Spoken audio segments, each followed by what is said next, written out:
नमस्कार. रोज रोजची चपाती खाऊन कंटाळला असाल तर हा लसूणी कोथिंबीर पराठा नक्की ट्राय करा.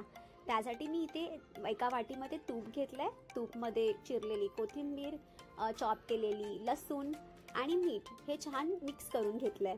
त्यानंतर जसं आपण चपातीचं पीठ मळतो तसं पीठ मळून त्याचा एक गोळा बनवलाय, चपाती लाटताना बनवतो तसा, आणि चपाती लाटून घेतली आहे. त्यानंतर जे हे मिश्रण बनवलं होतं ते मी पूर्ण चपातीवर अप्लाय केलंय.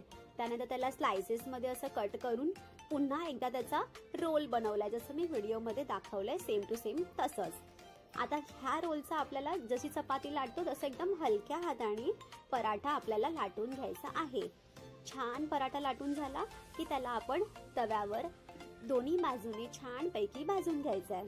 मग काय, आपला पराठा रेडी आहे. तुम्ही हा पराठा असाच देखील खाऊ शकता किंवा तुम्ही सॉसेस बरोबर खाऊ शकता. खूप खूप खूप टेस्टी लागतो. मी छान पैकी त्याला दोन्ही बाजूने तूप लावून पण शेकवून घेतलंय.